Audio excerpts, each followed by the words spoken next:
Hello, hello everyone. Welcome to our great event starting today. We're going to talk about sustainability, we're going to talk about consultancy, we're going to talk about things that is going to change your world.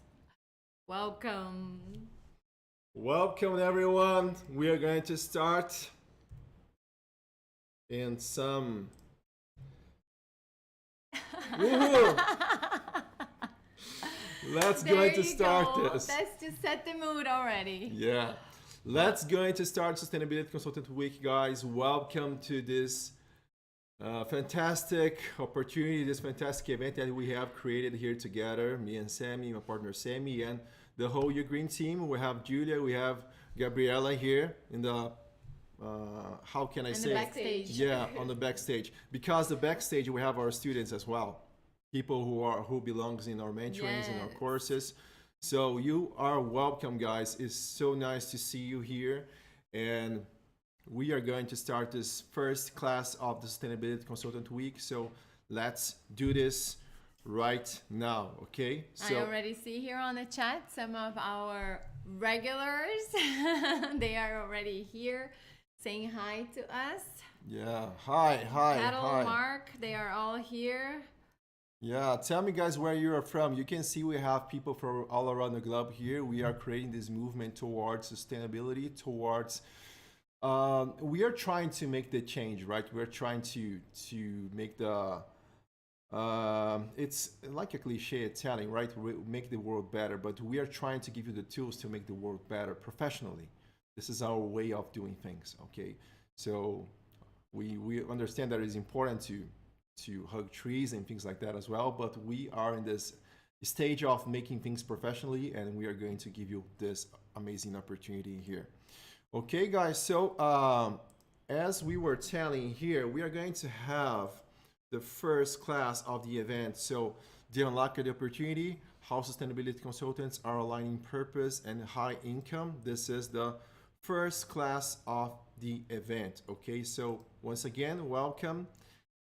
Let me just explain a little bit why we chose this topic as the first one.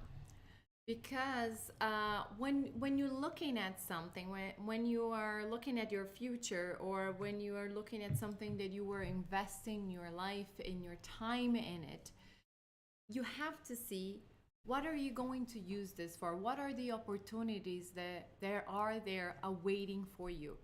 And that's the kind of thing that creates this drive, the passion, and the need for you to actually apply yourself, right? Yeah. So the idea here is to actually be with you in this journey of discovering the many opportunities, but first of all, showing you already what's there, what already exists. We understand that you can always create your own opportunities, you can create these things that are with you. Yeah. But there are some things that are already coming from the world and they are needing your presence there. Yeah. Guys, results you can expect from this event, okay? We have lots of things that we need you we think that you are going to love. Lots of different results that you can achieve, right? So I'm just trying to draw here.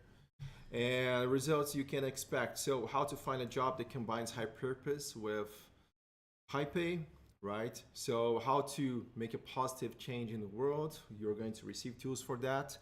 What are the best opportunities in this market, and how to find these opportunities, and the steps you need to make, you need to take to become a successful sustainability consultant from scratch. So we are going to give tips from zero, right? So if you didn't saw anything like it, you don't know what the job is about, you're going to understand everything from scratch here, okay? Some other results you can expect.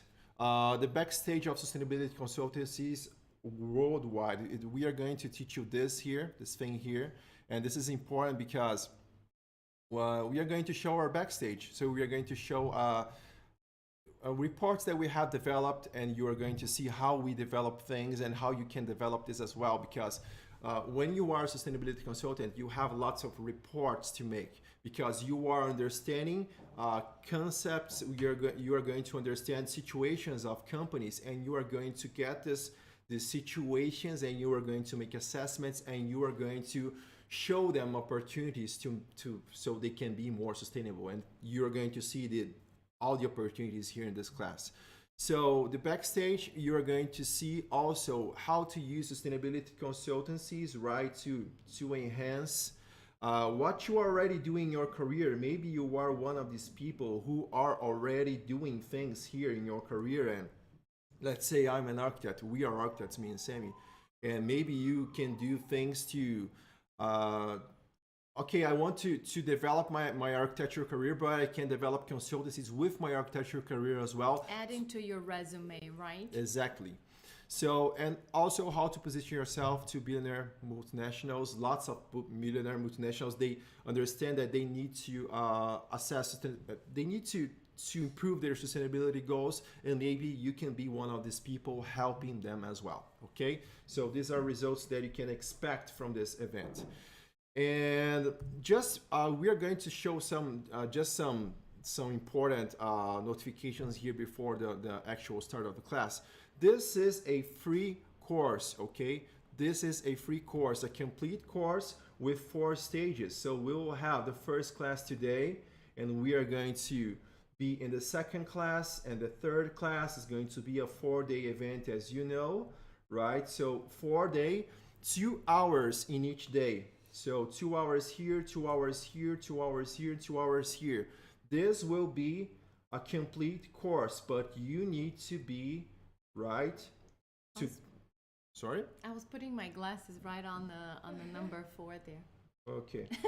So to get the results, to get the complete results here, you need to be in the 4-day of the event. Otherwise, I don't know. If you don't follow all the days, let's say you're going to try to go to your sustainability path here, and you're going to find a big hole because you missed one of these classes. So imagine this is Super Mario or something like it, and you can jump and you're going to go here. So it's important that you fulfill all classes, and you're going to have amazing results. Okay? Yes, because we created this to actually make sense, to have a complete message, a complete set of information. Yeah. So it doesn't make sense to miss something and try to catch up and be live with us. Exactly. Guys, just for you to understand, we are a company, we are called Ugreen. We help people all around the globe to become more sustainable and develop their sustainability goals. And we have some free classes. So sometimes we make some webinars, we have some articles, we have some ebooks that we give for free, so people can get this and go to their sustainability journey, start this journey. And then we have our courses. You can see here in the 3rd stage, we have our courses here. We have the green script, we have the sustainable cheers, we have the biophilic design blueprint. So these courses has a value, right? As you can see here. We have also the sustainability consultant mentoring. This is going to be the next stage for people who wants to go to a deeper approach with us. Okay, we're going to show that in the 3rd or 4th class. We're going to talk about this. And then we have our consultancies here. This is the last stage, okay? This last stage here is our consultancy. So we develop some consultancy work right here at Ugreen. So for example, you want to make a better building. We are going to make this consultancy work and show opportunities that you can do to make your buildings more sustainable. So this is what we do. But we created something here. This is called the Sustainability Consultant Week. And why we created this thing here in the middle? Because we understand that sometimes just these classes are not enough to bring you these amazing opportunities. So and you to understand the possibilities that you have. So we created this week, this special week, this special event with all of our resources to make this possible for you. And this has a value. So this course would have a value just like this course is here, right? So if you miss the class, you're going to miss money actually, because this is a real course and you're going to see how it's going to be, okay? So I wanted to share you this, and let's proceed with the actual event, okay? They're asking to turn the volume a little bit up. Several people have mentioned that. Turn up. I can turn up here. Oh, okay. That'll be best. Okay. Let's see if can you hear us better now? Maybe we have some problems with the audio. Thank you guys. So we'll have also four different things here in this event. Okay, we'll have case studies, right? This will be our case study stages. We're going to share some case studies that we developed here at Green. We will have the Green Hero Rise movement, right? When people together they celebrate they achieved something important. We'll have special practices. In the end of every class, we're going to have a special practice where you're going to learn sustainability consultancy step, important things. Today we are going to talk about climate analysis. So in the end of this class, it will be our special practice. And also, guys, we will have something very cool here. It's called secret level, okay? And you will have, time here of the class, you will have opportunity to unlock a secret level here with us. Every day is going to be a different thing on the secret level. Today we're going to have the map of all opportunities that you can find as a sustainability consultant. So we are going to share the way that you can get this during the class, okay? So special resources, I already said 4 days, follow the 4 days to make the change happen. And this is the first day, guys. So first class, to unlock the opportunity, how sustainability consultants are aligning purpose with high paychecks. Okay, let's start this. Okay, let's get started. So many people commenting here where they are from. So as promised, we have brought people from all over the world to this gathering. And this is perfect because we get to enjoy you guys here in the chat. Some answers we're going to be able to do here live with you. Some are not because, as you can see, the chat is moving constantly. But we're going to try to answer the most pressing issues here. As we know, different people from different backgrounds will bring us different insights. All right, so let's start with this presentation for today. What are the modern world issues that we're dealing with right now? What are the things that could be a problem? As Felipe mentioned, our background is architecture and engineering. So we are going to have some of these insights from this world, but we are trying to, and we will bring information from other fields of expertise too. And you will see that you can find these opportunities there too. The problem one that we find it here in our world, in our niche, is that architecture and engineering, they have been around for a long time. And as we know, this is a very competitive field of expertise. And if you want to stand out, you really have to bring a lot of things to the table to actually have the architectural practice standing out, coming out in your region, correct? Yeah, exactly. The second, it's important that you understand, right? The first problem that we see in this modern society is that most people don't know how to deal with sustainability, right? We have companies, they are being lost trying to make it better, trying to fulfill their ESG strategies, and we are going to talk about ESG in some minutes. But people have difficulties in that. We deal with the construction industry, and we see people starting from zero all the time, right? They are trying to make something, so it's hard for them to start this path. And this is the first problem that we have in the society. So we are going to bring some problems here. The first problem is this. The second problem is that we have mismatched information everywhere. Exactly. Sometimes people think they have the correct information and they go straight to act on something, but end up falling on the big pitch of greenwashing. Yeah, for example, we have for some examples here. I worked with architecture and in architecture offices, of course, before starting Ugreen. And we saw, for example, that we got visitors, for example, of glazing industry, for example. And then these people got there and they said, okay, if you use our glazing, you are going to have a sustainable building, right? And if you, of course, they are doing a great job inside the industry, but this is not the point. The point is architecture comes first, right? The project comes first. The strategy comes first. It's not about the glazing that you're going to put in the project, because think about this. Before the glazing, what we have, for example, we can analyze the project orientation, for example. Orientation, my letter is so bad today. Okay, orientation. We can analyze building shape. We can analyze, right? We can analyze window to wall ratio, for example. And then when we put all those things together, right, we can have a sustainable building here. This is a building, okay? And when, of course, the glazing properties will be important, but it will be in the second stage, okay? And a second level of information and technology that you bring to this Yeah, building. There's so glazing many things that can properties. be done passively before you get to this, to spending more money with the building technology. Yeah, so roof, right? This will be important as well, but in the second stage, right? So telling here second and here the first stage.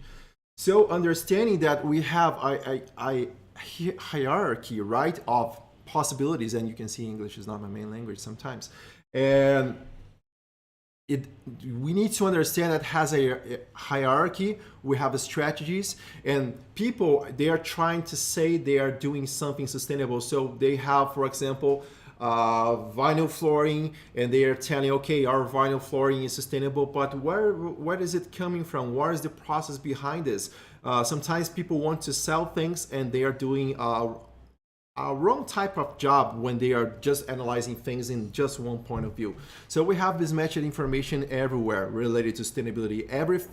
Everyone thinks they are doing sustainable things, and usually they are not when you start analyzing things. The third problem, guys, I don't know if you guys suffer with this. We have too much competition in regular jobs. So for example, architecture, engineering, interior design. We have, of course, we have people here from other industries, but we have too much competition in other industries as well. So this is another problem that we have, right? In our region here, we have tons and tons of architects. Another problem is work without the true feeling of purpose, right? Absolutely. This makes a whole lot of difference. When you are dedicating yourself, your time, and your knowledge to something and without purpose, it's kind of like empty, right? You are doing it only for the money, and sometimes there gets a point into your life when it's not enough, and it will never be just enough, because you're just going there for what? What is that your legacy? What is it coming out of what your production? Money is important, absolutely. Everybody must to pay their bills, and everybody must to have some sort of quality to their lives. But when it comes to purpose aligned with that, it's something that fulfills you much more than just things. You are contributing to the society, you are contributing to a better world, and I promise you, nobody is going to hold against you that you try to save the world by doing better, by saving some resources, by actually really looking forward to the next generation, to what you are leaving for the next generation. And this next generation could be your kids, or it could be someone else's kids, or it could be just knowing that our planet is going to be here thriving for a longer time. Exactly. And of course, guys, we have some problems related to without working with a true feeling of purpose. If you saw the preparation class, we told about our journey, me and Sammy. Last Monday, we made a preparation class. You can rewatch this, watch it if you want later. But the preparation class, we told about our journey, right? I came from the real estate industry. So I developed lots of tall buildings. And one day I analyzed my life and I said, man, I'm not working with my true purpose. I felt like a corporate gear. It was so hard for us to, for me and my family to, to have this true feeling of purpose, right? I'm working in the right path. I'm getting a good amount of money because it's hard to fulfill purpose of course, and get money at the same time. So, and it was very hard for me to think, okay, how do I shift my career to something with more purpose? But I need to pay my family bills, right? I need to pay the bills. I need to pay food, and I need to pay everything. So I decided to go to the sustainability path, and I started to learn about certifications, and I started became a lead green associate, a lead AP, and then I started to become this professional that could talk about sustainability and act towards sustainability in a professional way. Sammy did the same, but Sammy did that before me actually. Sammy, she has the younger face than me, but she has an older soul, let's say. So I like that. My older soul. Guys, yes. When you were working with this sustainability in the sustainability path, I'm telling you, the sense of fulfilling more than just for yourself, it's real.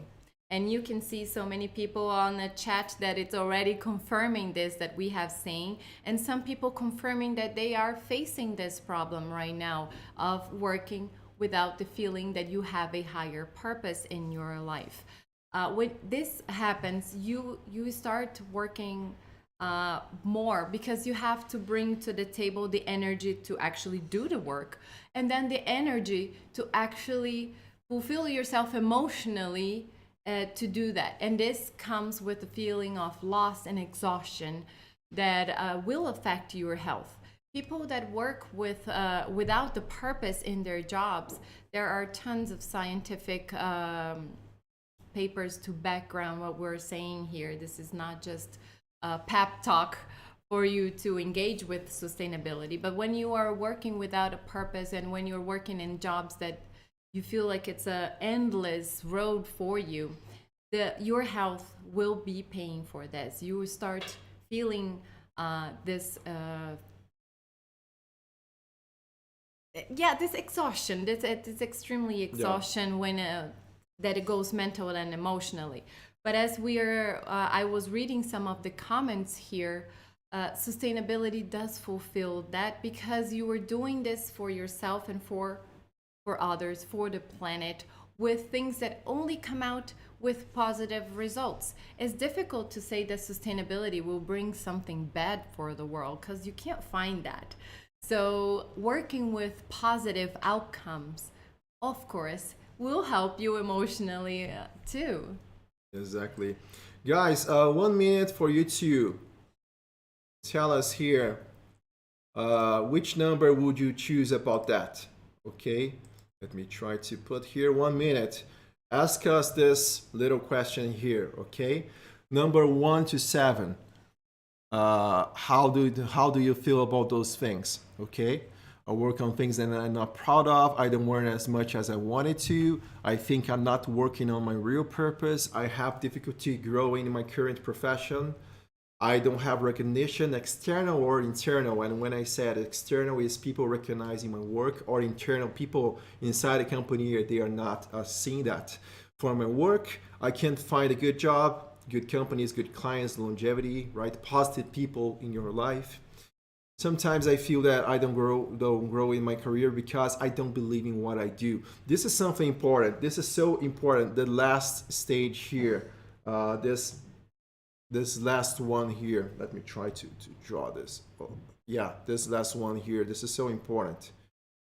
Okay, so this is it. From what I'm just looking here on the corner of my eye, I'm seeing lots of 3s, 4s, and 6.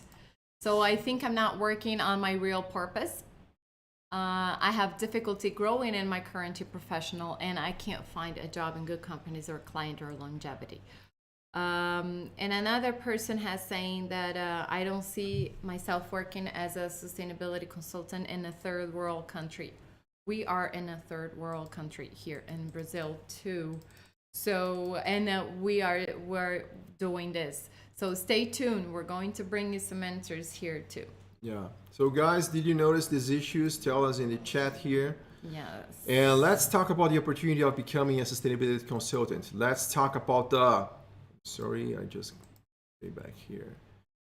So, of course, we told you, right? Sustainability is being requested in all the industries. And when we are talking, for example, about the ESG, right? We have the ESG, the environmental, social, and governance. ESG is a standard how you report issues or results in environmental, social, and governance from a industry.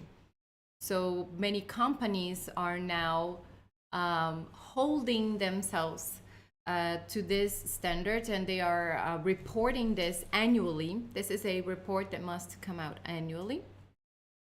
And there are different ways to report. There are different levels of reporting, or with a focus on different purposes, but all of them will bring results from all of these three initials that you have seen there: environmental, social, and governance.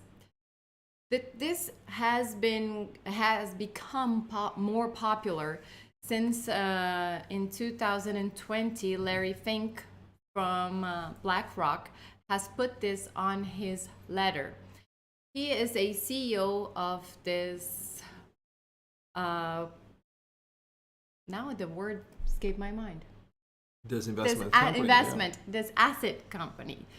And it is the one that holds the most millions of dollars around the world. It's the #1 investing company in the world. He is the one that turns the heads of the CEOs left and right.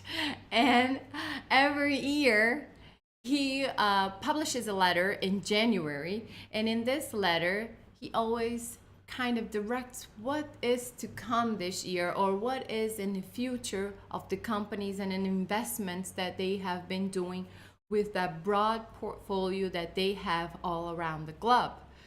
And in 2020 was the first time he kind of mentioned that he was going to direct his investors towards sustainability. And this is when everybody started talking and worrying about and dropping these millions and billions of dollars towards the market of sustainability. He then became more aware of the importance of the ESG reporting, which is nothing new to the world, but became more popular because he said so. And now the companies feel like they have to do this report. Some investment markets are only considering this report to even think about directing their investments towards a company. This brings a sense of security to their investors, because when you have problems with the environment, you have a passive. If you have problems with social skills or diversity, or in the work chain of your company, you are a liability. If you have problems of governance, you're not a good company to invest because you don't know how to manage your assets. So when it comes to ESG, it brings a transparency to investors to feel like they are going towards the correct company, a company that has been looking all around for their investment. Not just money, not just social, not just environment, the whole portfolio of things that matter to make this successful. Exactly. So when you understand sustainability in this point of level of environmental, social, and governance, this is so important, right? So environmental, we have this: climate change and emissions, air quality, and of course, water pollution. We have biodiversity, deforestation, energy efficiency, water management, and water scarcity. So for example, think about a fashion industry. They have their clothes. What they can do to make it better, right? So usually when we are talking about the industry as a cosmetic or fashion, or for example, financial will not deal with environmental issues as much as cosmetic regular industry. They're creating, for example, ceramic tiles. This is an industry that we work with. So usually these industries will deal a lot with environmental issues, okay? So this is so important to understand. So these are the environmental issues that we have. And just to put here, we have then social. So for example, you are going to do something, you're going to do a change in an industry, how it's going to affect people who are around this industry, right? So these are social issues that we usually, we had that a lot in the past. So companies, sometimes in the past, companies, they were like this. That let me try to share here. Companies, let's say we had this industry here, we have this, I will try to draw industry here very quickly. So we have this industry, let's say we have the industry here.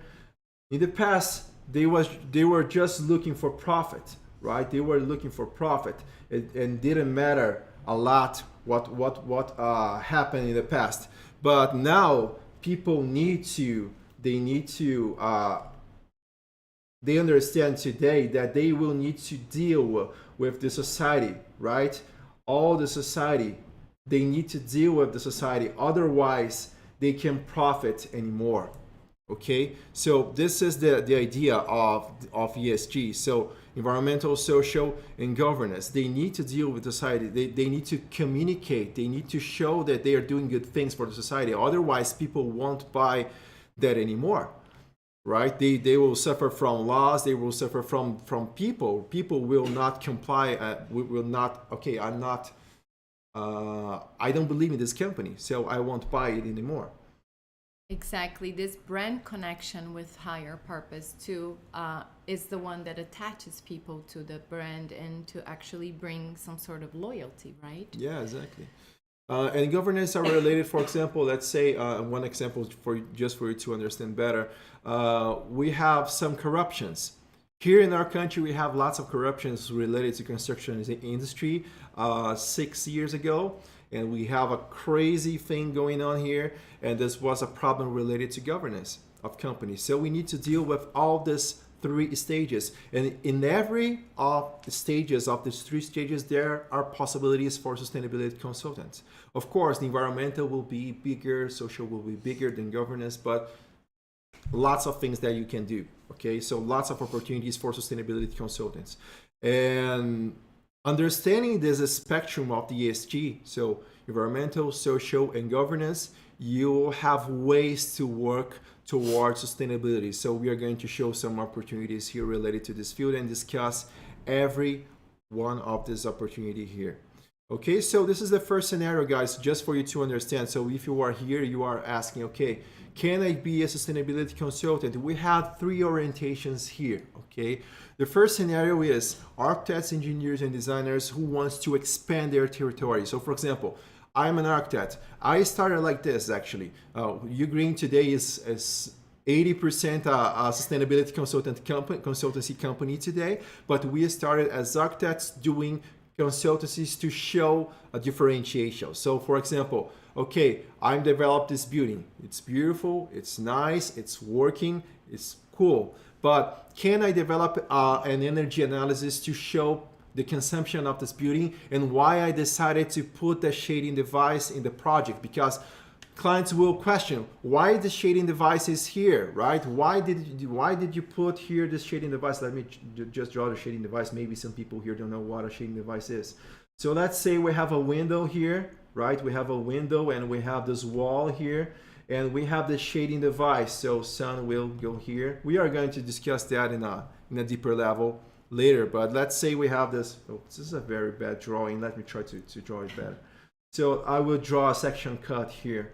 So let's say we have a section, right? We have a section here, and a person is inside the building, and this shading device, sun is going to enter, and the shading device is going to avoid avoid the sun. I'm just drawing because there are people here who they are not from architecture, but understanding that, okay, I put a shading device. This has a cost. Why I'm putting here a shading device? So developing a consultancy, you can make your work value more. You can show clients, okay, I'm putting here a shading device, I'm choosing this type of glazing, I'm choosing the VLT or the SHGC of this glazing, the U value of my walls, and I'm choosing that because I understand that I can provide you more. So this is an amazing possibility for architects and interior designers. Align sustainability consultancies with the project so you can bring more value to your work, you can win competitors, and of course have a better life in the end of the process, because you are doing something that is the future. The future of design is performance. It's not just shape, it's not just, okay, this is a beautiful design. Performance, right? How is the performance? How is the consumption? If you buy a fridge, if you buy a car, you are looking for consumption. Why we are not doing this in houses, right? So this is an amazing way to... Same thing with food, right? Yeah, if you exactly. buy your food, you're looking at the ingredients. You want something that it's going to add to your health and not take away from your health. And your house, it's part of this. It's really a part of this health that you are bringing to your family too. The environment where you are inserted at your job and at your home is part of your health. Exactly. So this is something that also will affect, and it's another perspective of how you are differentiating yourself as an architect or engineer. Yeah. Second scenario for architects, engineers, and designers who are telling you, man, I can't stand the profession anymore because there's too much competition. I'm not getting the value that I think my work is worth. So this is another opportunity for you. Can I say something? Yeah, you are here to say. I am on scenario 2, but I was not fed up with architecture. I kind of just fell in love with sustainability more. And he added to my field of expertise. I was already working with architecture. I was for 6 years already working with projects that were doing some sort of sustainability. They were achieving levels of sustainability, but the research, the reporting, the engaging with data, it became more of a passion for me. I found myself spending more hours doing that, and I was like, why not make money with this? Because it is my passion.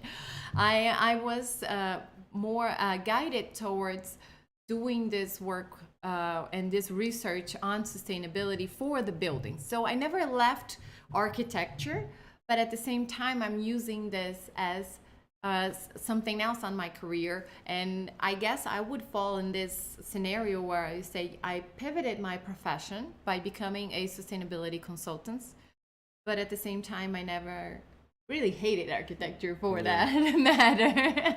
We are kind of crazy, guys. If you saw our story, we were in a good path in our careers, and then we shifted for sustainability. But I don't regret this, and I never regret this decision. Okay, scenario number 3, people who are not in this field. So, of course, if you are not in this field, you are welcome here. And you want to achieve a career with more purpose. And becoming professionals, you can achieve, of course, income at the same time. This is our goal here, purpose with income, because just purpose, you're not going to go far on this path, okay? This was a question here in the chat earlier. Somebody says, I'm not in this field, but I'm interested in. So stay tuned with us, because skills are something that you can acquire. And you will have here a clear understanding on how to acquire these skills for you to actually get there. And what are the directions and what are the steps that you must take to achieve this. So if sustainability consultant is something that interests you and that you already are here for it, absolutely you will have this. Exactly. Guys, advantages and disadvantages. Important to understand we have some disadvantages. This is not every choice you have something to lose, right? So some advantages of doing that. Okay, so what we have here for considering advantages. So for example, this is a recent market. Okay, so recent market, let me try to write here. Recent market is the first one. Okay, recent market, since it's not that new, but it's recent, so it's an amazing possibility that you can have. Geographical freedom. This is very important. Of course, depending of the type of consultancies that you do. So for example, we developed consultancies in four or five continents right now. So there are types of Two E's. sorry. Two E's on freedom. Oh, I'm sorry. Freedom, right? Like Rage Against the Machine says. Freedom. So geographical freedom, this is another possibility. Of course, not all types of consultancies. We have one type of consultancy that we do here at Green that is hard to have this geographical freedom because we need to visit the industry and take reports. So this is not that, but let's say 80% you have geographical freedom. This is another good possibility. We have also more focus on the mind. I love to talk about this. Focus on the mind and less on arm. Okay? And can you explain this to people, Sammy? Well, when you are focused more on the mind, it's because this Since is you have a bigger mind than a your bigger mind. mind. Do I? And a smaller arm than the mind as well. You can talk. You have the right to talk about this. Well, when we are working with sustainability, we're focusing more on strategies. We are focusing on optimizing things, and optimizing things, you end up optimizing your time too. So thinking about sustainability strategies. This is pretty much what you are going to rely on open your mind to a holistic view of the situation and delegating towards your team players or the people that are composing this group of people that you are working with, so they will act on their niches. But being a sustainability consultant, it's kind of being the orchestrator of the whole set of strategies that you are putting for an industry, for a company or a firm that you are working with. So it's more on the management level that you are going to work. You're going to use more your mind, your skills of managing people, trying to convey the message clearly, trying to see these strategies that are going to work towards a specific project, because it's not a one size fits all. That's very important to understand, and that's why we need to enlighten people as far as sustainability strategies go. As Felipe said, some people that will sell glazing for a building will say mine is the one with the most energy savings and performance, but do we need that?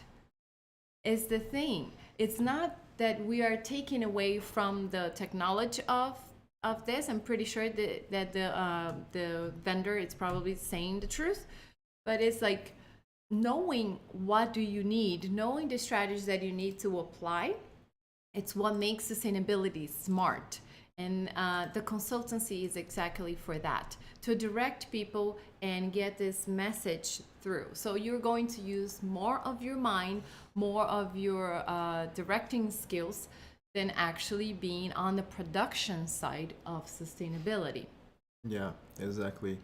Guys, here you can see some growth rates, right? So 70% growth rate annually with sustainability. This is a expectation until 2027. So this is a great opportunity for you to join this movement. Okay, so this is a study for Verdantex. I always confuse Verdantex with Verbantim that developed the diskettes, floppy disks. Yes. People- That was the first thing that came to my mind too, and that kind of Yeah, brings our age I'm to sorry. the surface. Yeah, now we told our age for people. Yeah, exactly. Okay. If you know what floppy disk is, welcome to our world. Other data here showing the possibilities, the growth of this industry. We have some consultancies here, right? So lots of possibilities, different possibilities when we are talking about this growth on this process. Okay. Another here, climate change consulting market is estimated to account. So it's growing a lot, growing and growing and growing, right? Everywhere. So this is an amazing possibility for you. Okay. But guys, let me just share once again the advantages here, right? So we have gains can be better related to design, and why? Because of less competition. So LC, less competition, We have, of course, scalability, right? So scalability is a result of that. And the scalability, why I'm telling you scalability, because it's important to understand, for example, if you are developing an architectural project, you are developing this project and you are going to develop something from scratch, a new architectural project, a new design project. You are developing, okay, you can have some details, you can have your process, but when you are developing sustainability consultancies, you have your reports. So if you are developing just one type of sustainability consultants, for example, here we have a standard that is called performance standard here in our country, right? And this standard, this is a way of developing a report. So if you get clients in just this type of consultancy, it's very easy because you have the complete report. You just fulfill the data of the project and you are going to deliver this report. So you have more scalability because you can develop the team and the team can deliver only this type of consultancy. Of course, the scalability gets more complicated if you are working in lots of different fields. This is important to understand. If you want to become a professional sustainability consultant, you need to follow a path to go because you will need to develop this first report, for example, and then go and proceed to others. So this is a big tip that we want to give you here. Start with one clear path because it is very broad and you are going to see how broad it is. We are going to show you here. We're good at that. When we are talking about sustainability consultancy, we are going to show you the many opportunities in this, and all of them can seem very attractive at the beginning. So when you are deciding what niche or what things to go, you need to develop your process, and we're going to help you with that too. But to understand where you're going and starting towards that path is very important. As you will see, this market, it's really big. And the opportunities are not just in a construction field. You will see us giving more examples because this is our background. This is where we focus. But there are opportunities in every industry, in the cosmetic industry, in the fashion industry, food industry. Schools and hospitals also are in much need of sustainability professionals. So of course there are going to be many opportunities here. Some people have mentioned that they kind of wanted to see it, but they are not still sure where they're going towards it. Yeah, exactly. And this is part of the event here, is to clear that message, is for you to kind of sort it out, this many thoughts. We've been there. We've been at the beginning of this career and the possibilities are so big. And as Felipe says, this is a new field. Kind of new. It's been here for a while, but there's never been so much of a demand for professionals in this field. And now we came to an urgency in the world where there is no other way around. So green jobs are growing more than any others.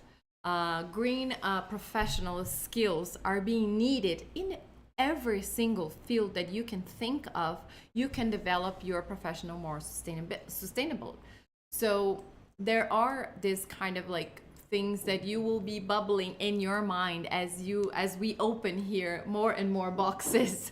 We promise you to open many Pandora boxes here to explode kind of your thoughts. You will be thinking more about this, and we're going to try to help and sort us out towards the end of the event. Exactly. Guys, disadvantages very quickly here. Lots of education. You need to educate clients since they don't know what sustainability is about. Lots of people, they don't understand what you can do to help them. You need to educate. So you need to create an education process. We're going to talk about this in the second, third, and most importantly in the fourth day of this event. Okay, so no, third day of the event. We are going to talk about education, and you can miss maybe your old job. So for example, if you love the creativity process of architecture, you're going to miss that a little bit of our design, or maybe your current career that is not related to these fields that I mentioned here. Okay, so these are some disadvantages, and now let's talk about the opportunities. So which are the opportunities that you can have, okay? And tell us in the chat, while we explain, tell us which one of these careers do you think would fit more for your life, your current career, okay? So what are the existing opportunities? Can I start with one that already it's on the screen here? Yeah, you can. Someone has mentioned, what about the financial sector? The financial sector is the one that it's big on the ESG reporting right now. As I mentioned at the beginning, the ESG reporting is some sort of directing flag now towards investments that are being more secure for these companies. So if you are in the financial sector and you don't understand an ESG report, you probably are missing out on some things that you can bring to the table on financial decisions and investments. This is sustainability is the derivative now to understand if a company will be profitable in the future, or if this company is part of the future that we are designing for ourselves. And it's not even in a poetic way. The sustainable future that we are designing right now, and then we are in a rush to work towards it, it's an urgence for our own survival. Human nature needs to kind of step on the brake, and now we are at the level where we need to step on the brake hard to actually go back and take the environment more serious and to respect our resources. Otherwise, we're going to jeopardize our own survival as human beings. The planet will keep on spinning and will keep on changing and being and becoming something else. We as human beings have the potential to be extinguished. And the worst part is that it's on our own hands to stop this. So if we are in the financial sector, and if you are in the financial sector, think about that you have an opportunity to turn heads to these investments, to more in smart and environmental friendly investments. Yeah. Here some people saying architecture and planning. Yeah. So here we have focused on sustainability. With architecture, you can look at the bigger picture, passive buildings, different materials. As far as a structural engineer, you can be looking at reducing your carbon footprint, carbon emissions from the materials. How much structure do you really need? What are, optimizing structure using different materials in different areas where you don't need at least concrete or steel, perhaps. Those are the kind of things. You could develop the structural project and show what you made to save resources. To summarize, the next three: MEP engineers, mechanical, electrical, and plumbing engineers, you are able to bring more efficiency and resource savings. And when you save resources, you also save money, right? So that's one part. When it comes to HVAC, you also working systems, you're working thermal comfort, you're working money, and you're working also the health of the environment that it's indoors. When you are a sustainability coordinator, you can be this coordinator. Somebody already mentioned that in the chat too. Sustainability coordinator, you will be having access to more people here in the program. You will be able to direct different projects towards the same goal, perhaps. You will have your hands in many different products and not just one. And this really depends on your personal skills or level of purpose. If you like to work in many different projects at the same time or focus on one, this will dictate that part. Urban planning and smart cities, this is what we need, because a lot of people are, we have seen, especially after the pandemics, that people were going towards a more countryside or getting away from the cities when we were dealing with the pandemics. This shows that when we are enclausurated in our built environment, it's not responding well. Yeah, exactly. We kind of run away from it. We want to be closer to nature. We want to have more quality in our indoors. And that's when we realize that we're doing a bad job with cities, and urban planning and smart cities is a way of healing the city so we make live in the city cool again. Landscape, green roofing, green walls, and urban gardens. This is what is going to help heal the city. So it kind of goes together, this two. And you will see that not every region or not every climate it's appropriate for this. So knowing and having the knowledge to properly apply these skills, it's also something Yeah. that can be used. Yeah, so these are types of work that you can do with these differentiations, but you can work as well with certifications, right? So what is certification? Certifications are you get a green building, you have a building, you make this a green building, and you are certifying that. So you can certify, for example, for LEED. So leadership and energy and environmental design. This is a American certification, the most popular worldwide. We have BREEAM. BREEAM is the first. Here, Yeah. BREEAM. Yeah, That so was the grandfather of green certifications, Yeah. right? We when have- it comes to buildings. exactly. So LEED is going to handle with energy, water, resources, materials, air quality. So you have all the categories and credits, 76 credits, depending on the, it's LEED 4. We are in version 4.1 now. So LEED is an amazing possibility on certifications. You can find WELL. WELL is like LEED, but more focused in health.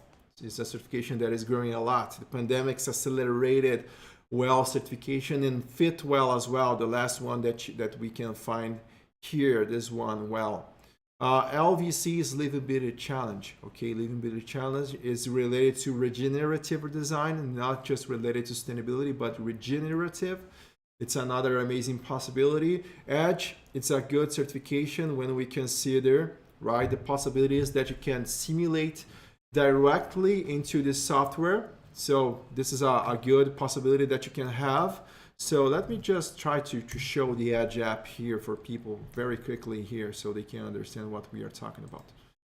The EDGE app is a possibility that you can use. So for example, you can just, why is not respecting me? I'm trying to log in here. Is the email address the same? Or password?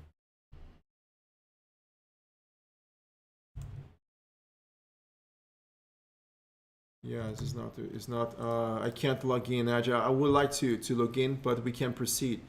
So we have lots of different certifications that you can use, you can apply. We can show more certifications in next classes.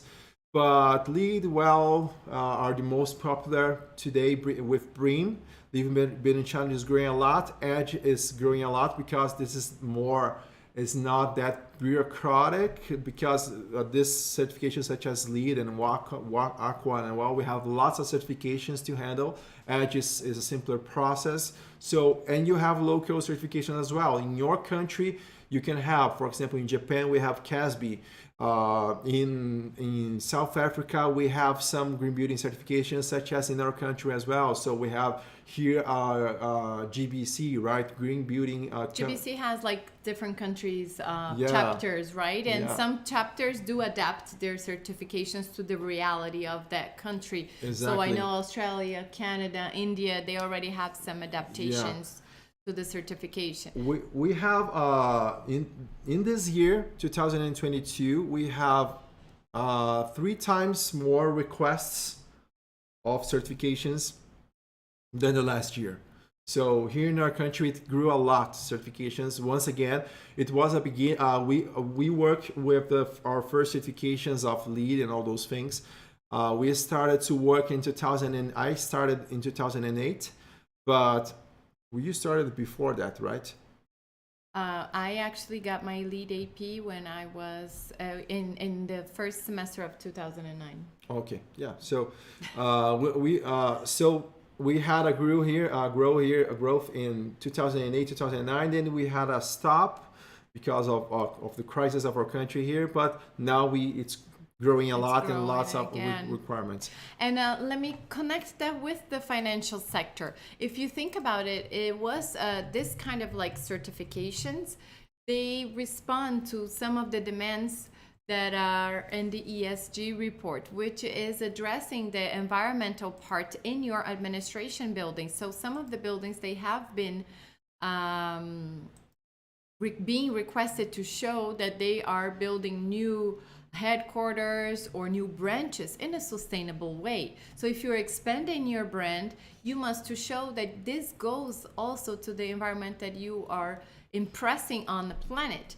And this is part of what the banks are requiring for you to have better financial proposals or contracts with them, better rates for your for money lending. So all of those things are sort of a response already of the financial sector towards sustainability. Yeah. And this kind of unites the architecture with the financial sector. Exactly. Here you can see the Edge app, guys. I got the way to log in here.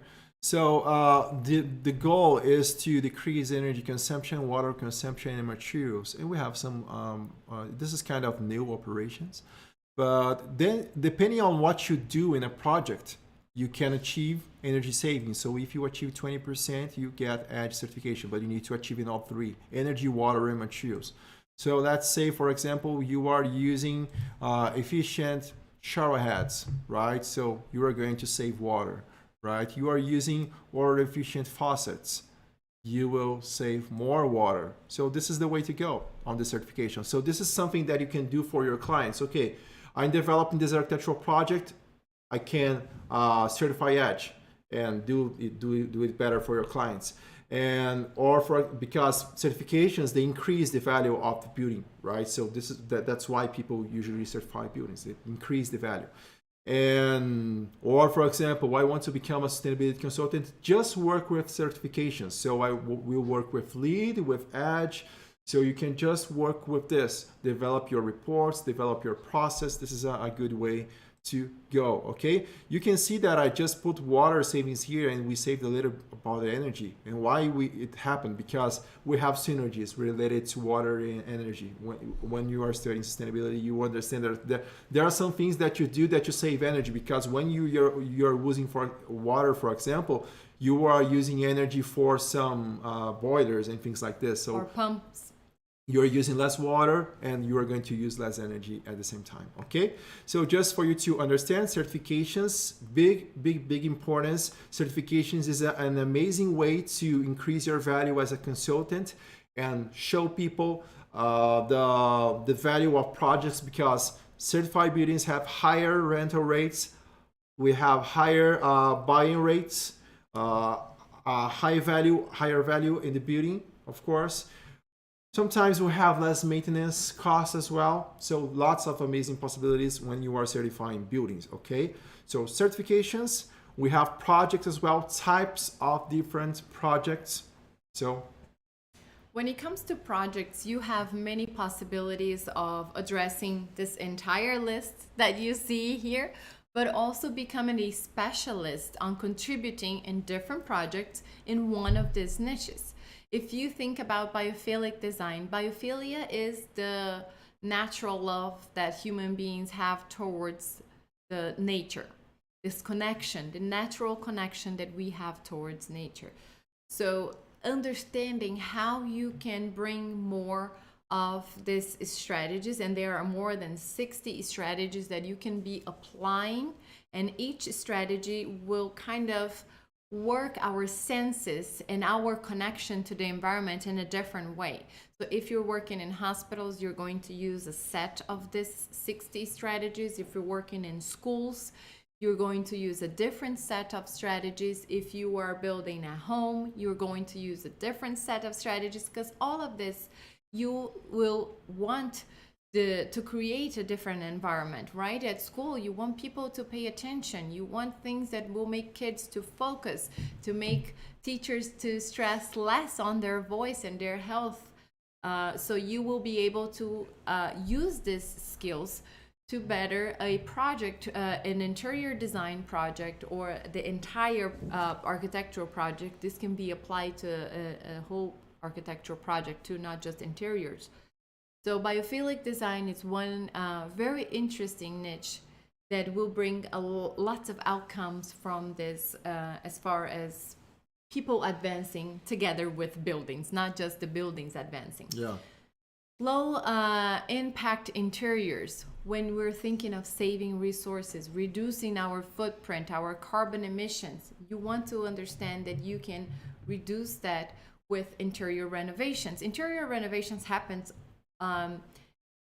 and numbers of times more than new architectural projects. We're running out of space in cities, but we are always renovating spaces because of that. So interior designers have a bigger opportunity to reduce carbon emissions by reducing the use of resources, or actually recycling or repurposing things.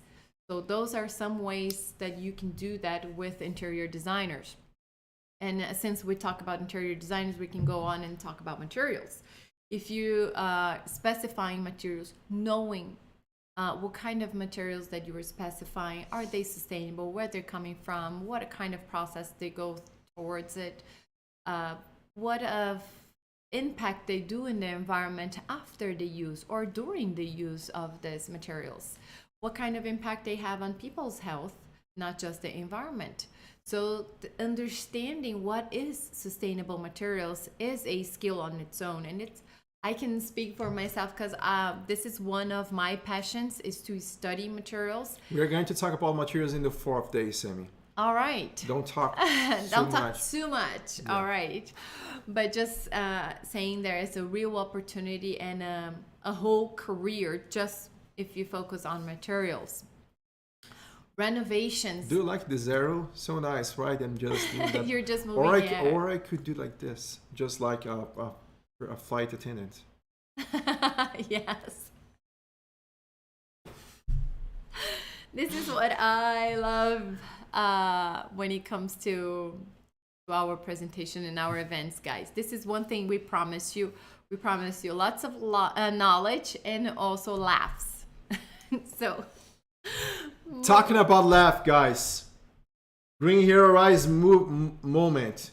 All right. Screen Sammy. Green Hero Rise. Green Hero Rise. Just talk. Let's write very. So ugly. Gosh, can you give me a better Green Hero penship skills here? Well, sorry. Green Hero Rise, guys. Tell us what you guys have learned so far. This is our event hashtag, okay? So Green Hero Rise moment. Tell us what you guys got from this. This is the Green Hero Rise moment. Tell us, guys, what you have learned so far. Please tell us here in the chat. We would love to know. Okay. So many people already were screaming when you said Green Hero Rise. Let's go on, people. We this is the rebirth of the Green Hero Rise. People who were in our previous events know about that. And sometimes I will, now that we are more familiar, I will scare you more. I feel that I have the right now to scare you because we know each other better. Okay, so tell us, guys, what you have learned so far, and let's proceed, Sammy. Let's go on. All right. So when we think about renovations, right, as we mentioned, there's more interior design opportunities and renovations. Is that as cities get older, you have to use that carbon footprint that was already imprinted. There's none of this business of tearing down and not looking at things in a deeper way. This could be an opportunity for you to bring your skills and understanding the materials that are worth savings, the material that are hazardous to the people and that you should get out of this building.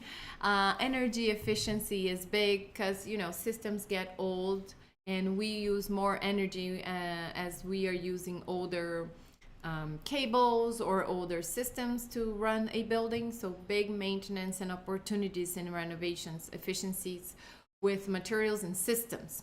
All right. retrofit just for energy efficiency. Let's say you have a very good building, except that things are just, the bills are just too expensive. The electric bills are too expensive. Maybe you should be looking at the facade. Maybe you should be looking at the systems that are being running, or the automation of this building, so things will have more synergy and use less resources when it comes to energy. Perhaps renewable energy is something that should be coming into place, so we go away from fossil fuels. All of those things come into place when you think of an energy efficiency oriented retrofit, and this speaks volumes to investors because this is big money. Energy is big money, always. High performance facade, just on that level, it's already a skill to be developed, because it's not easy to replace or to redesign a facade for a building and an existing structure. So if you have these skills, or if you are a good designer, a facade designer, you will have an opportunity here to use this towards your career. Thermal energy simulations. This is one of the topics that comes frequently to our tables. When we are doing our consultancies, frequently we have been asked to do thermal energy analysis. Again, big money invested in this kind of things, HVAC systems, and also the comfort level of people indoors, because people are also money investments. If you have a place where someone is uncomfortable inside of a building, they are not going to produce or think or bring to the table their potential as if they were comfortable in this environment. When you are too hot or when you are too cold, something is in the back of your head that it's not just applied to the focus on the job. So there are some studies that have said that if you have people working in an environment where it's terminally uncomfortable, instead of having 10 people, you have 6 people working. So if you have money to pay 4 people for doing nothing, you know, like, this is the kind of information that you bring to the table, and to compare and to have your client to turn their head towards what you were bringing in your simulations. Exactly. Bioclimatic analysis and report. This is very big. This is something that it's always been there in the field of architecture since the prime of architecture. But it seems that the modern world made architects forget about the basics of design. And this is starting looking at the climate where you are inserted. If you think about bioclimatic reports, they are the ones that are going to guide the type of buildings and the type of architecture that you can insert in that area, and that will respond to the climate. And if you are designing the same thing here in Brazil, and design just here in the city where we are located, Curitiba, and designing for the same kind of project language in the coast of our very own state, you already made a big mistake, because there we have a set of skills and a set of strategies that needs to be applied towards the building. And here in Curitiba, we have something else. Here we need more sun indoors, and by the coast, we want to leave the sun out. We want more thermal comfort.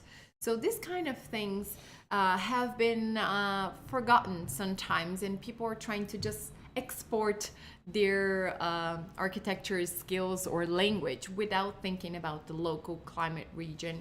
And our climate has been changing. Yeah. If you are in the architecture field for 10 years using the same skills, you're already outdated. Your climate has changed. The primary things already have changed. And air quality engineering. This became a super new profession that was needed after the pandemics. It turns out people were not thinking about air quality as good as they thought they were. And when we understood the contamination of the virus, everybody suddenly start studying airflow and the mechanics of the airflow. And then they understood that the air was getting stagnant inside buildings. There were not enough air exchange. There were not enough air quality. And that's why people were getting sick inside of the buildings. So air quality engineer is this expertise that will come into bringing and changing the environment. Many of these buildings are already built, and they need this sort of expertise to change what they have in place and bring more of a health environment. In New York, they had been reported people that were panicking to go back to their offices because they didn't feel secure. And this kind of engineering, the air quality engineer, he can provide a report that will bring that sense of security, and you will bring people back to work in the physical environment rather than online, which is something that people kind of like were getting used to, right? Feeling safer in their home where they have control of their environment. But this air quality engineer, he can bring this sort of security and set of strategies that will create maintenance around this, and then you will be able to. Yeah. So guys, we were talking about this for this stages, and we were talking about a lot about energy efficiency, and I just wanted for you to understand that in the first class today, we're going to have a practice on climate analysis. The second class, we will have a practice related to natural light. The third class, we are going to have a practice related to energy efficiency. And the fourth class, we're going to have a practice related to sustainable materials, okay? So we are talking about all those things, but we are going to have a real practice on all those things, okay? And here we are going to have some reports and behind the scenes as well, the third and the fourth class, okay? I just wanted to open that because some people, they want to see, of course, some behind the scenes as well, okay? Can I add just one item to this list, to the project list? Sure. Water and waste management. When it comes to water savings and recycling or treating the water, it's something that there are some structure that needs to be brought to the project. Yeah. And adaptations. And sometimes you need space calculations to understand if you can bring a recycling system to this building. It will be an asset, but some buildings will not conform to it. So you would have to give this to the city back.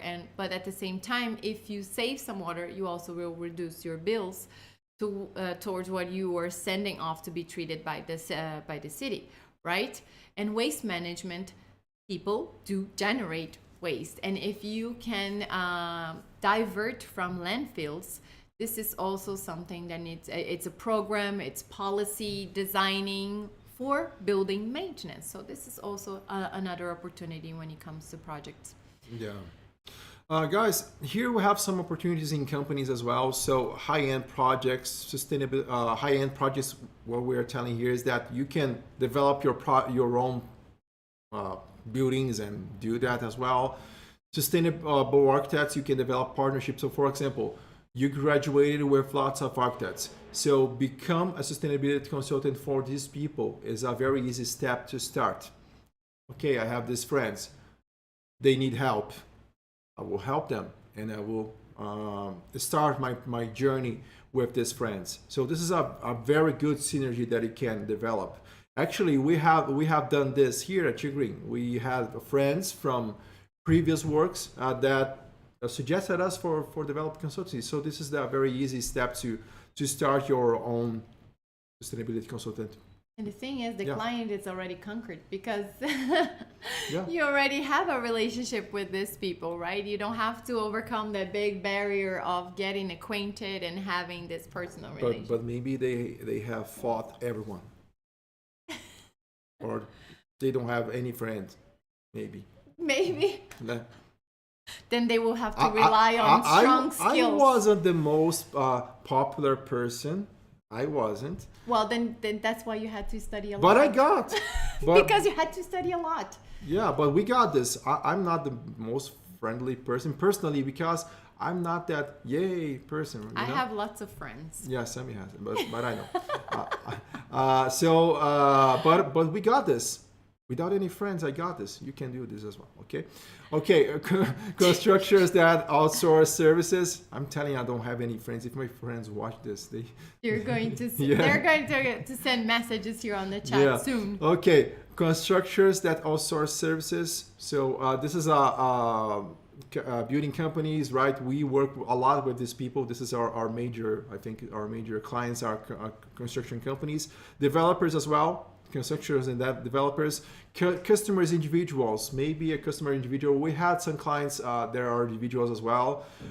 Maybe we will show a report of this person here. And sustainability for renewable energies. This is another possibility. The people who work in this field, this is a possibility.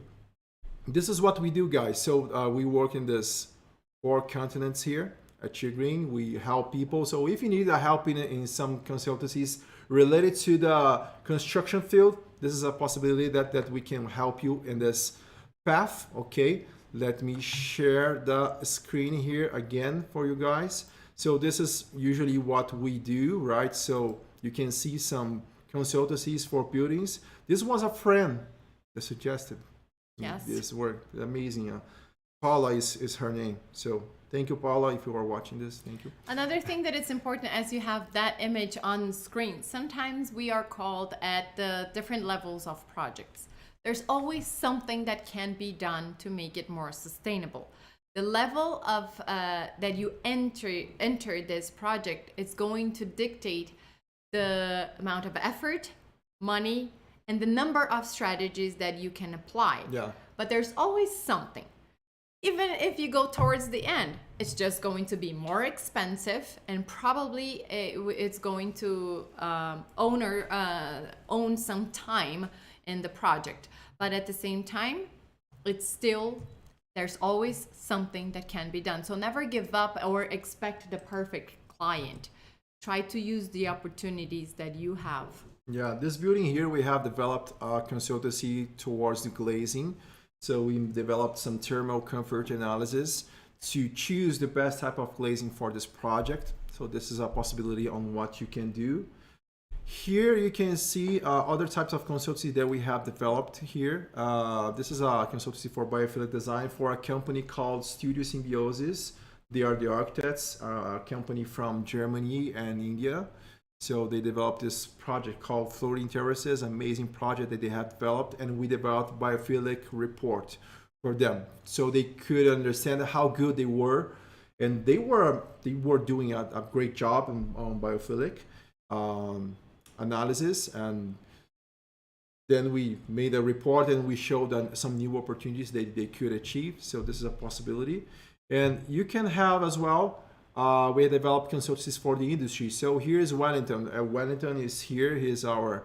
He's talking on the chat with you guys. Sorry, I've seen people talking to him. I'm sorry to draw on you, Wellington, but here is Wellington, and he's developing here a consultancy for building products. So, for example, we have an industry, and we have lots of raw resources that are coming from different places. We are creating a simulation of the complete industry process and showing, okay, in this part of the process, we have lots of emissions, for example. We can improve that, and how we can improve that. So we change here some properties of the simulation of the industry, and we show that the final result is going to be much better here in the end of the process. So we can improve this complete analysis, and the industry will apply that and save lots of energy and lots of resources and make a better possibilities on their sustainability path. So for example, this industry that we have worked with, they could export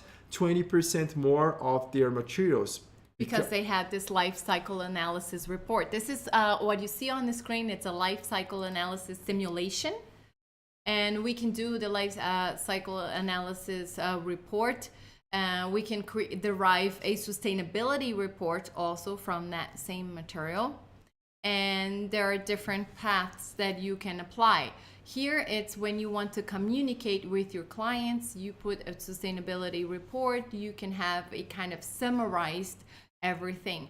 Yeah. Here on the screen, you have the different environmental impacts that they are reporting. When it comes to the life cycle assessment report, it's a much more detailed document, over 200 pages, sometimes even more, depending on the length of the process. But this is type of information that will go out to the world with lots of opportunities for the industry to show their commitment to sustainability, and they are also bringing information to the industry where you are going to save resources, save energy, find the gaps, or where are in the parts of the process where you're spending more. Yeah. Here are some companies that we have worked with. Here are some national big companies in our country, some international companies as well. This is what the consultancy path, what we got in this path, what paths that opened for us. And I think if we kept doing architecture or interior design or regular type of projects, we couldn't work with these big companies as we are working right now. Okay, so guys, other industries. Okay, it's important that we show you other industries. So we have fashion industry, we have food industry, we have transport industry, we have cosmetic industry, we have energy sector, right? On the cosmetic industry, we have developed a consultancy for this company here related to education. So this is called Boticario Group. Okay, this is one of the biggest cosmetic industries here in our country. And what we did, so think about this, the amazing possibilities that you can do about sustainability. For example, you can see they have all their products here, and they have a sustainability page. So they are showing here the sustainability goals. And think about how nice it is, because you can be very creative related to how I can improve the sustainability of a company. So it's not just, okay, I will develop a report of a building, I will develop an assessment of a building or a building product as we showed before. We can do that educating people. So for example, they had their suppliers, and we developed an educational platform with classes inside, and they could watch these classes, and every supplier of the company, they could watch and become more sustainable. So think about this. Okay, sustainability, how can I make a company more sustainable? It's not just talking about the company, it's talking about their suppliers. So you can be very creative as a sustainability consultant and find creative solutions to improve their sustainability goals. You can talk with those companies. Okay, I understand the complete picture of this company. Maybe we could develop this, an educational process that all suppliers could go, and everyone will become more sustainable, and they will become as a final result. So there are amazing possibilities on what you can do. That's part of the ESG report too, how companies are doing this, what they call extended responsibility, that it's not just with their products, but with the supplier of some sort of raw materials or different franchises. The person that it's franchising from your company, they will build their environment to sell your brand. Will this environment talk to your brand? So that's another possibility right there. Yeah, because let's say here we are talking, for example, about the food industry or the transport industry or these four industries here first, right? We have all these four here. I would try to draw for this four here. No.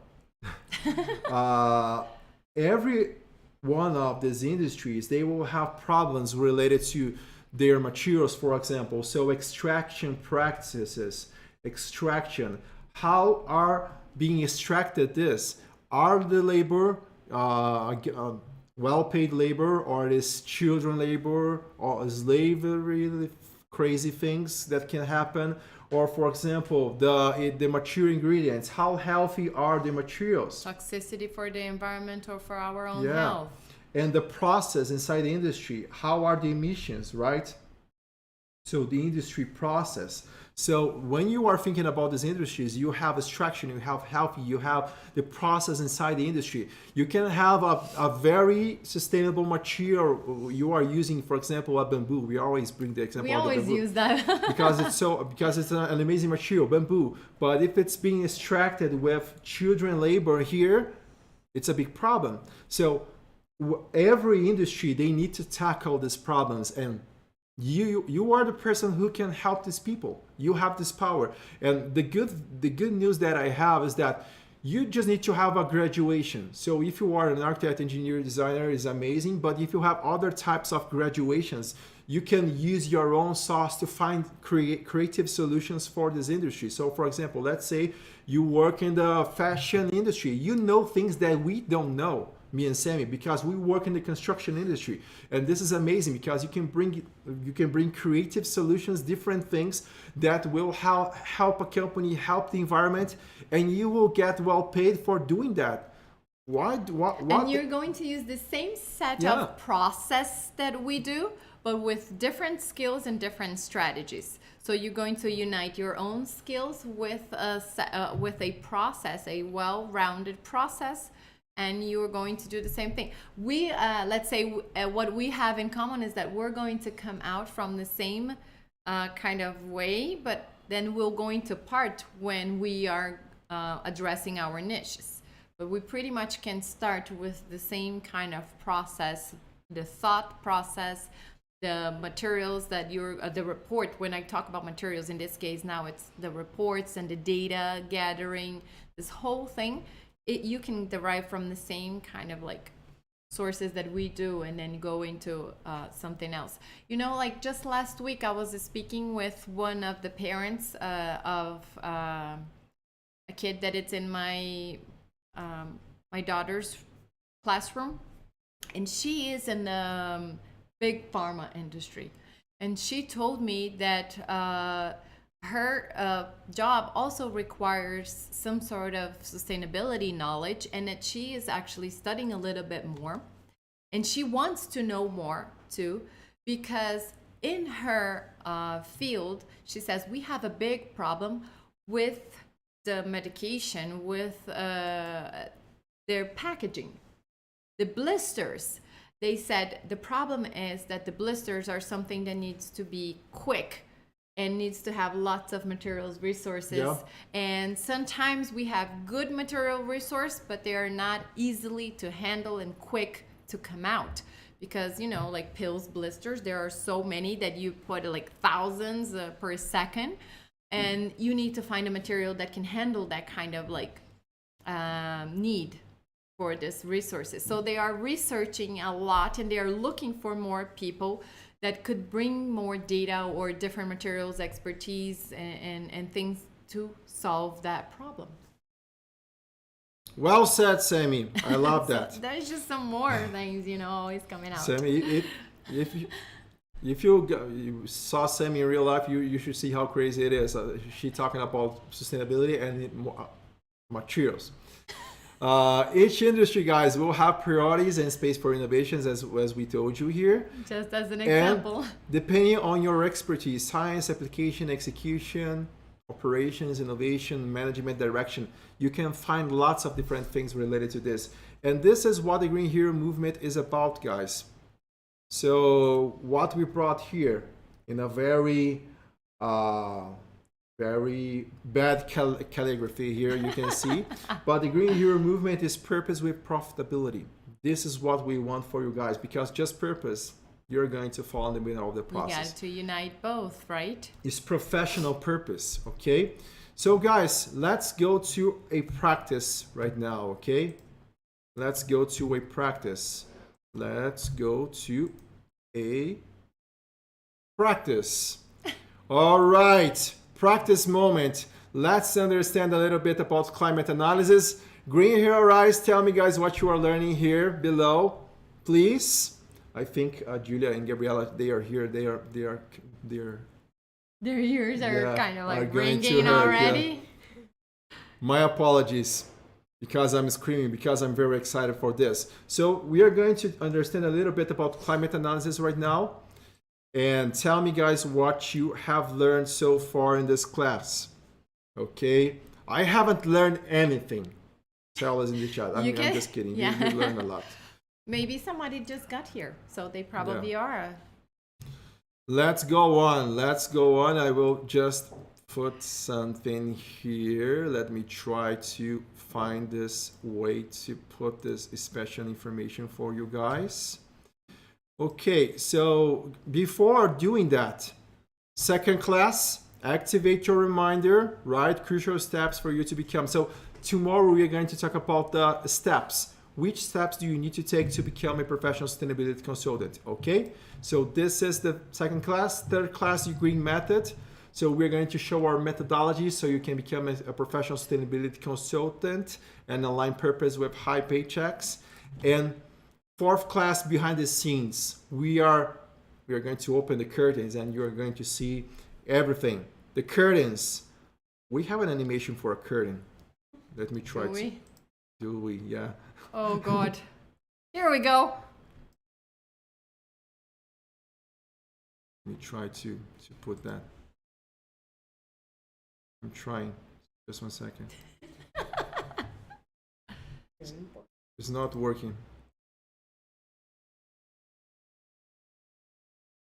Yeah, we are going to show the behind the scenes in the fourth class, okay? Ta-da! Ta-da! It did work. All right, guys, let's do this. So I will share my. Let me try to share my. This thing here. Just 1 second, and I will. No. Adjust the screen here for you guys.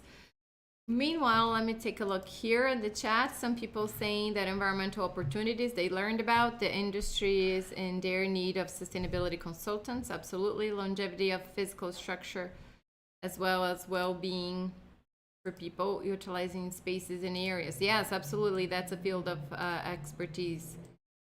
The importance of sustainability and consulting, how it works. Let me see. Sonia says that you can teach faster and faster. Thank you, Sonia. We're trying. We're working we are on improving. it. We're improving our presentation skills. We have done a number of events. If you are new, we have been trying to share our knowledge and to get this Green Hero movement going for quite some time now. And some people have been here with us in this journey, and I love that they are mentioning that. See how we grow with you guys? Every event we grow. All right, let's go on. Let's go on, guys. So what is this? Climate consultant. This is an opportunity that you can have for the construction industry to find opportunities related to the climate for your region. So I will share here a way that you can do that. So climate consultant is the name. You type climate consultant in Google and you're going to find the climate consultant link. But we can share in Instagram stories in our Instagram, okay? We can share this later as well. Let me try to. Now I made a complete mess with the. Yeah, I share later, okay? So we are going to start a new project. We are going to select a climate data from our city. Now you know us, now you know our city. So this is our city, Curitiba, right? It's in the south of Brazil. It's the coldest capital of Brazil. You may think Brazil is a hot city, but not here. That's why we are different. Different, it's a good way to put it. We are. The girls here are smiling because, different, it's a very way to put Curitiba on the map. We are very different. And then you can see here, guys, we have the climate of the region, okay? I have a friend from Poland that visit, and I said to her, that what I like about Curitiba is that the changing of seasons, and she says, and by changing, you mean changing the seasons in one day, right? Yeah. And I said, yeah, you've been here only on vacation and you already got the spirit. All right, guys. So here you can see, I will drop this down. Let me try to, yeah. So here you can see the temperature range of our city. This green, this gray area here. Oh, you are not seeing my mouse. I didn't mean to bump on you. Now you're seeing my mouse, right? Yes. Can you see my mouse? Yeah, you can see here my mouse cursor here, right? So we have this green area here. Let me try to open my, I will increase my mouse pointer. Just one.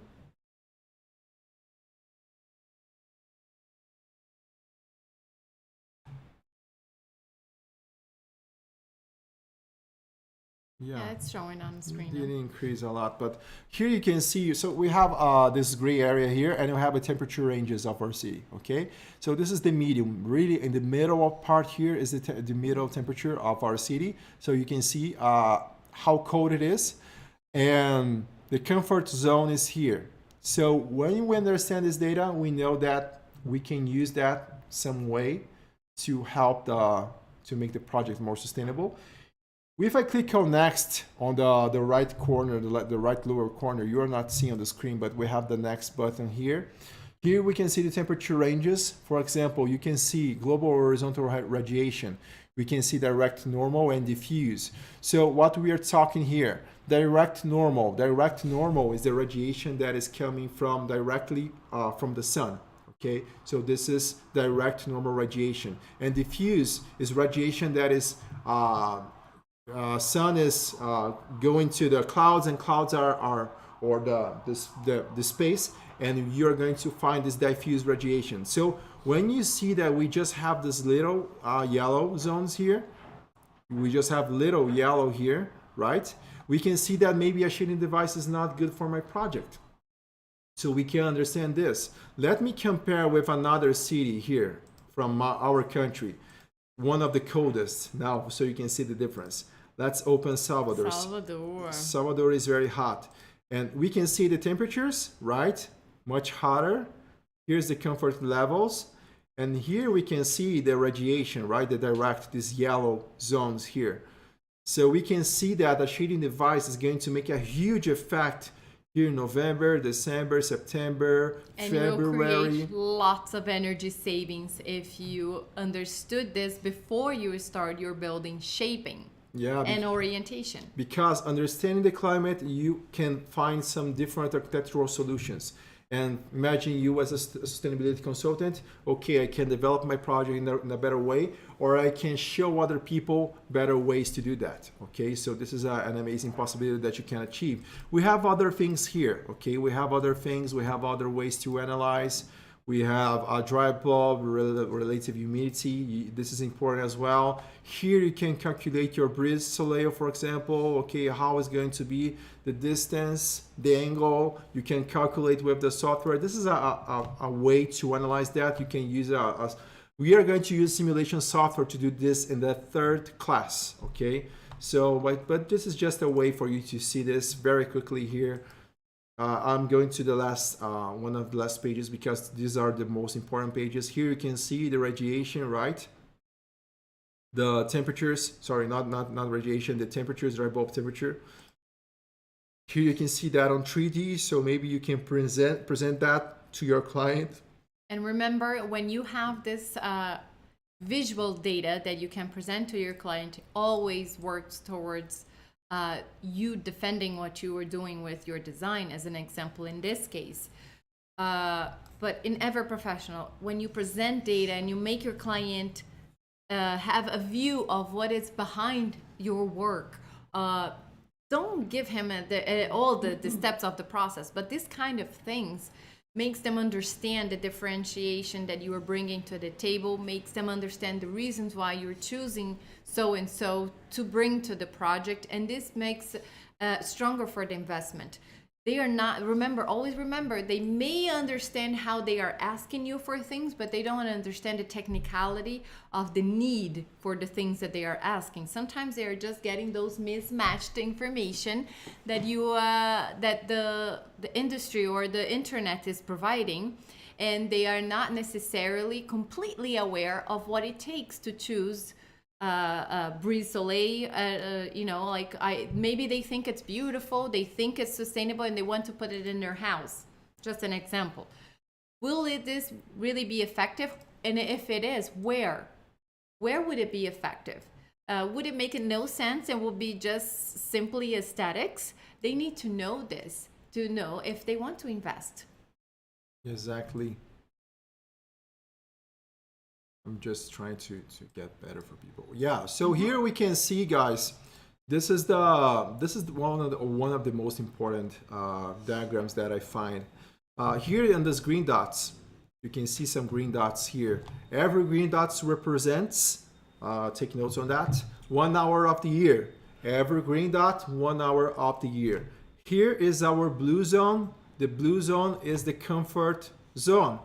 So you can see that in Salvador, usually people are not very comfortable. They are suffering from the heat because you can find here on the right part of the screen, you can find the temperature, right? Hot temperature, since it's on the right here, we have hot temperatures between 20 to 30 degrees and lots of humidity as well. Here's the humidity here in this vertical. So humidity and temperatures. So when you are looking for Salvador temperatures, this is very hot, right? So we need to decrease humidity to put all these dots in the comfort level, okay? Humidity, and of course, you will have some architectural strategies to make that. So I can just click in the lower left corner here. Maybe you are not seeing, but I can click on show best set of design strategies. Here in the, here in the corner, you can find that, okay? Here in the lower corner here. So show best set of design strategies. I can click on that. And here you can see, right, ways to develop this. Just the best set of design strategies. And here you can see sun shading of windows. If I do this, I will improve project performance for 29.6% of hours. Dehumidification, 59%. So if you want to suggest for a client as a sustainability consultant, what can you do to improve your project performance and have a comfort project and use less energy and save more the environment, right? You can say you will use dehumidification, you can use sun shading of windows, you can use cooling and dehumidification as needed, and this is going to use energy, but these are amazing possibilities. And you can click on next here and show them what you are talking about in plain English or Portuguese, depending on your language, but you are talking the right language of your client. So you can show them, okay, I could do this. Oh, it's not showing the screen for you guys. My apologies. Let me try to share. Just 1 second. I will share the some other way to do this. Just 1 second. Here you are going to see. Just 1 second. I'm trying to my best here, as you can see. Oh, this is not. Here you can see something very visual, right? Here you can see the screen. You can see the. So when you click on the different set of strategies, it's going to actually illustrate the strategies for you and will give you a picture. It really will draw for you some of the strategies that, and this is what we say about visuals, right? You as a technician, you can read this and probably will come to your mind, oh, okay, I know what to do when it comes to this.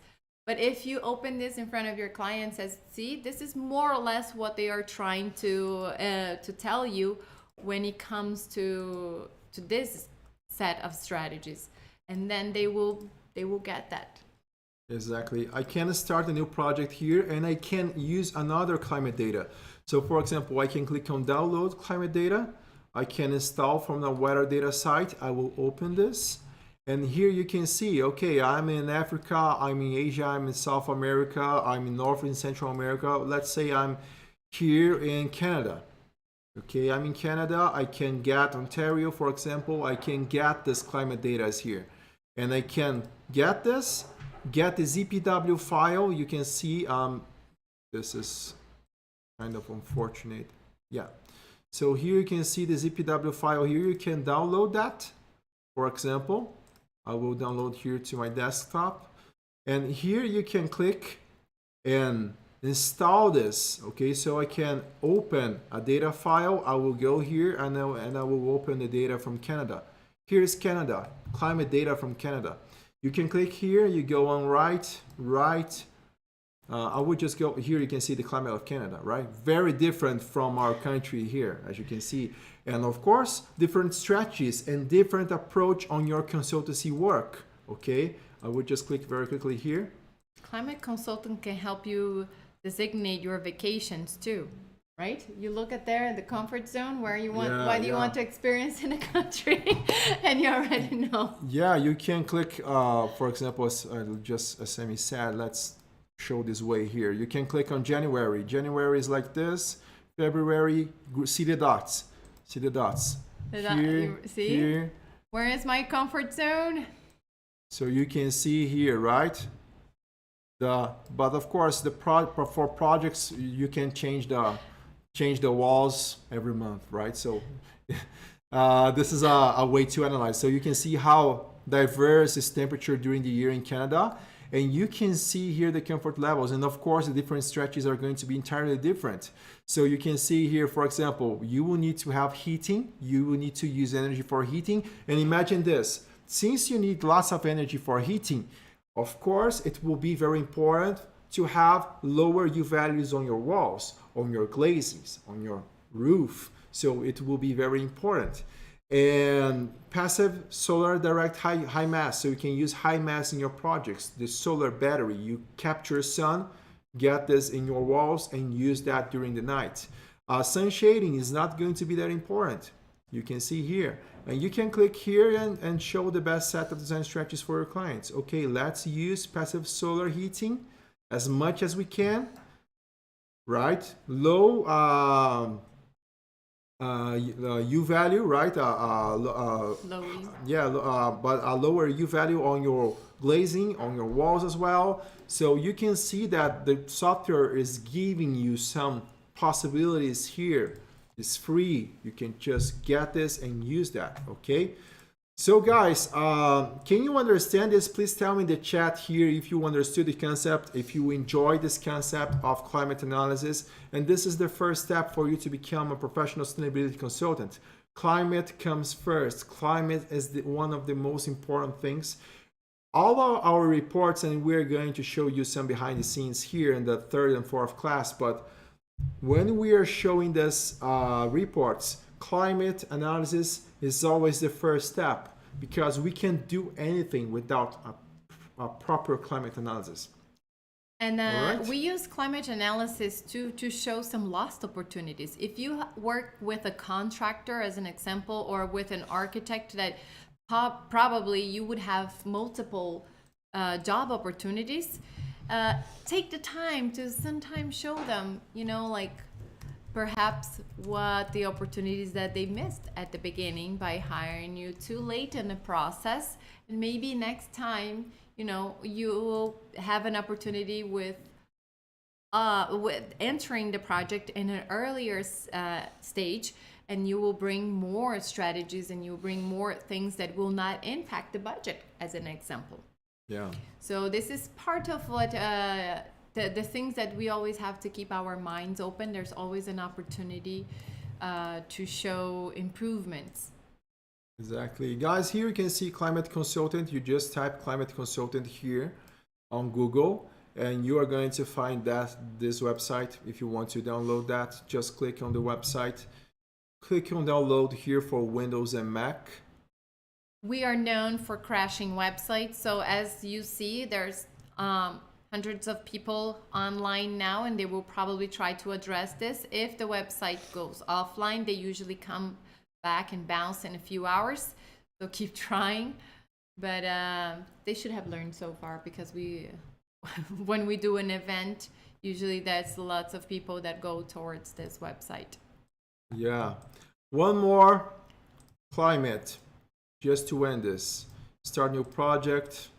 I will click on open existing. What I have here, Milan. Let's go to Italy. All right, let's go to Italy. Let's travel to Italy very quickly. Here the climate of Milan. You can see here the comfort levels. Let's go to the psychometric chart. Here we can find, right? psychromatic chart, and the dots, the green dots, comfort levels. The strategies are going to be kind of similar than Canada, but similar but different. Similar but different. And you can see here the But best setup. heating, and in this case, we want to add humidification when needed. Yeah. This is the bigger weight right there.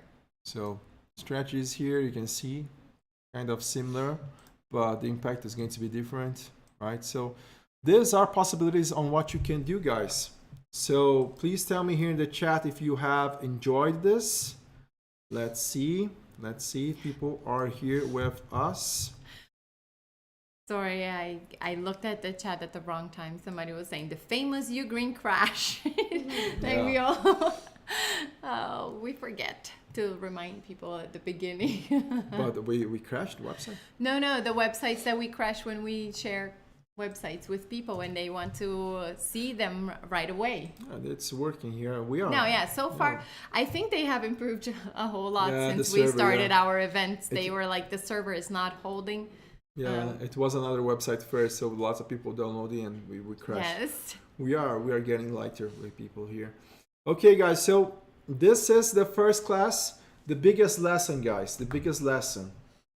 Do something with purpose professionally, okay? Purpose.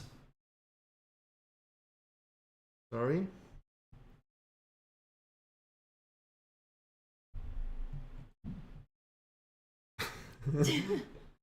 Purpose with professionalism. Okay, so this is the main lesson here. Find ways to merge purpose with professionalism. Okay, think about this until tomorrow. We see you tomorrow, and you will have to activate the reminder for the second class. Okay, the reminder, the link is go.ugreen.io/live2. Okay, we will send you that on YouTube as well. Okay, go.ugreen.io/live2. This is the link for the second class. Ugreen is with a R here, of course. This is so bad. Okay, yeah, Ugreen Live 2. This is going to be the second class of the event, guys. So activate your reminder for the second class. And secret level. The promised secret level, guys. I love this. Now is the secret level. You're going to enter in the different place. You will, oh, this is the secret level. I want the secret level. Go to our Instagram and type map on direct message. How it's going to be, I need to have my... Okay, you can't go and write in our posts, all right? Do on the direct message. Go into our the messages that you can send to us direct and type map to go to the secret level, to the next level of information. Thank you so much, you guys. I've seen people from all over the world here enjoying this content and finding that what I was saying at the beginning of this event was true.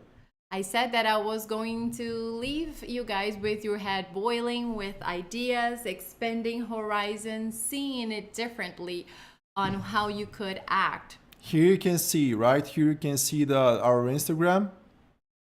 You want me to? No, I think, yeah. Okay, there it is. You go here on this right thing here, you click. Yeah, lots of people typing map. Yeah, people are insane here. I can't use my Instagram anymore. You guys crashed our Instagram. I need to go to another Instagram very quickly because it's going to crash. I'm going to another Just Instagram. To show the Just page, 1 second. Yeah. You guys froze my Instagram. See? what we send out to the world comes back to us. This is karma. This is karma. Yeah. This is karma. This is karma. This is karma. This is karma. I can't do anything here. I can't do anything here. Let's see if I can pull up. I can't. Just I'm one second. pretty sure I will that try it's here. going to happen the same way for mine, right? Oh my god. Oh, I can't do anything. Okay. No.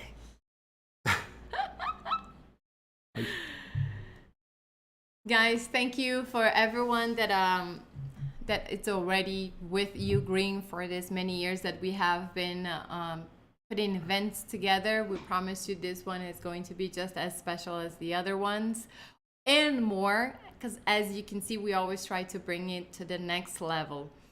Thank you to the ones that have given us the opportunity to present ourselves, our company, our purpose, and the things that we can do together in this movement of the Green Heroes. Thank you, our team. Here's the people are insane here, but I wanted to share. You just go to direct message, okay? You just go here on the right side. You click, okay, and then you go to our Ugreen here and you type map. And the magic is going to happen here, okay? We are going to reply with this. Of course, the system maybe is crashing, but if you type map, you're going to receive that in some minutes, okay? So this is it, guys, map. And we see you tomorrow. Second class is going to be amazing. And we're going to show about lighting simulation, a special practice. It's going to be awesome. So stay tuned for tomorrow. Activate your reminder, okay? Thank you very much and see you there. Thank you, guys. See ya.